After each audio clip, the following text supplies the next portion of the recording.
Okay, this is my common year code for week 11's assignment. Starting here, I've got my index.html page with the title for the game Tic Tac Toe, my link to styles, to my style sheet page, my header one that indicates it's X's turn, the div for my game grid itself, and the button for my restart game, as well as the alert for that, and the index.js script tag as well. In my styles.css, I have the code here for my border indicating solid red, height, width, display flex, the flex direction, my dot row um, function that shows the display flex and the flex grow, and the dot cell with my border height max width, because I was struggling with why the game grid itself was so wide, but I did not have the max height and the max width codes there, so I added those thanks to my mentor's help with that. Font size, display flex, justify content, align the items to center both of these, and the flex grow as well. Excuse me. On my index.js page, got my, so I struggled here because I used const instead of let, and I could not figure out why it was not displaying that it was O's turn, or why my restart game wasn't working, but mentor coached me through that, so changed that to let, and then that enable those other two properties on the actual game. So let current player equal X, let moves just an empty string, I'm sorry, an array of empty strings, and my game grid to get that element.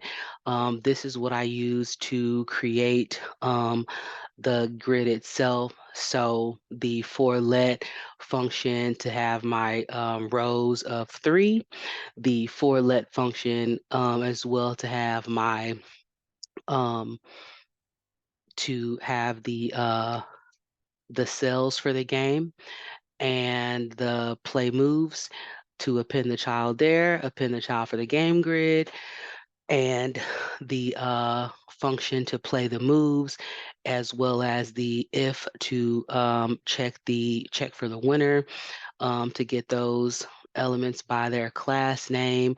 Current players would be XOX, and on to, until the game is completed.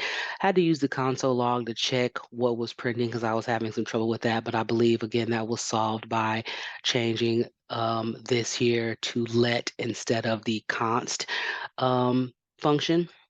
And then my check winner here as well. And so the function for check winner under these conditions, which is based on the actual layout of the grid itself, straight across, straight across, straight across for these 3.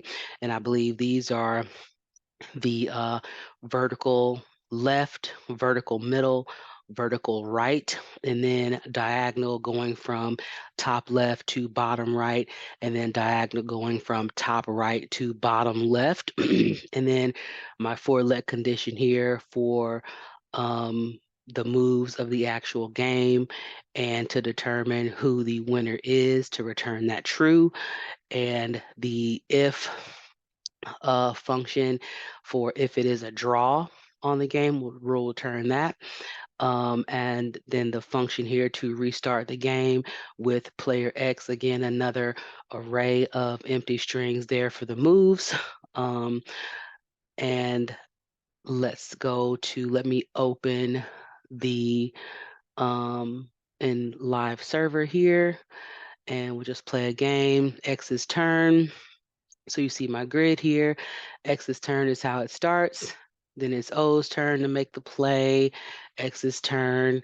Um, just to go along here, we'll make X win. So then I've got, it pops up, populates here, X wins, and the restart game button clears the board to start anew. And then when O wins, populates O wins there. We'll do one more just to indicate a draw. Oh no, sorry, that still shows X wins. So we'll do this here just to get a draw on the board. Nope, that's still gonna show X. Sorry about that.